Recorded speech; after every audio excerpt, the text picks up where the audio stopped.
Kasih karunia dan damai sejahtera dari Allah Bapa kita dan dari anaknya Tuhan Yesus Kristus menyertai kamu sekalian. Amin. Shalom saudara-saudari sahabatku semua di dalam nama Tuhan Yesus.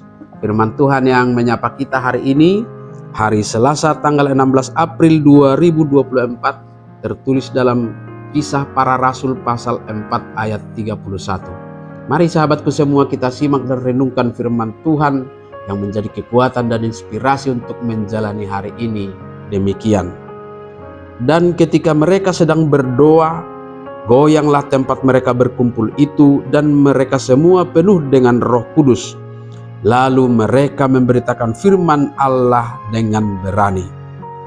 Jadi dung martangi yang nasida homuttal mainganan perpunguan nasida, jala gokto di perbadia manasida saluhutna, gabe marhiras niroha manasida makkatahon hatani debata. Demikian firman Tuhan. Saudara-saudari sahabatku semua di dalam nama Tuhan Yesus, kita meyakini ada banyak karunia-karunia roh yang dianugerahkan kepada orang percaya. Salah satu curahan Roh Kudus yang dicatat dalam nas harian kita hari ini adalah pemberian keberanian untuk memberitakan firman Allah. Ketika Petrus dan Yohanes bersama-sama dengan orang-orang percaya berdoa, mereka dipenuhi Roh Kudus dan Roh itu memampukan mereka dengan berani memberitakan firman Allah. Perlu kita ingat bahwa situasi mereka sesungguhnya berada dalam tekanan dari orang-orang Yahudi, dari imam-imam dan orang-orang Saduki.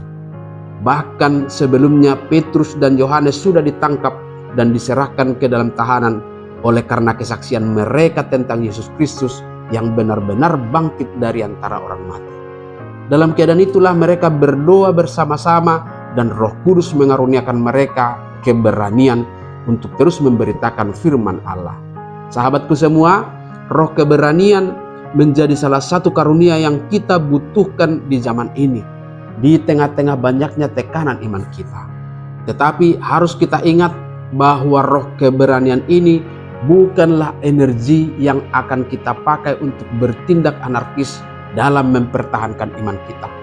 Bukan kekuatan untuk adu fisik, melainkan untuk bersaksi tentang kebenaran firman Tuhan. Maka sesungguhnya roh keberanian ini adalah hikmat yang menuntun kita untuk lebih bijaksana memberitakan firman Tuhan di tengah-tengah tantangan kehadiran kita sebagai anak-anak Tuhan.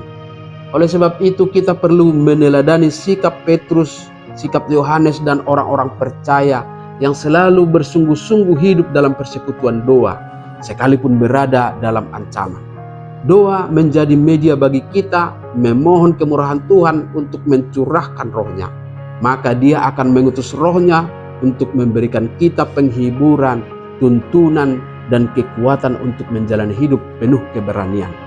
Lewat firman Tuhan hari ini sahabatku, kita juga diingatkan bahwa hidup yang dipenuhi oleh Roh Kudus tidak ditandai dengan cara-cara yang hanya demonstratif, diheboh-hebohkan, sehingga menjadi pusat perhatian dan tontonan yang tidak berdampak apa-apa. Dengan hikmat yang tetap berani menyatakan kebenaran untuk kemuliaan Allah dan kepentingan kerajaannya lah kita dikaruniakan roh yang penuh dengan keberanian. Amin. Selamat beraktivitas, Tuhan memberkati.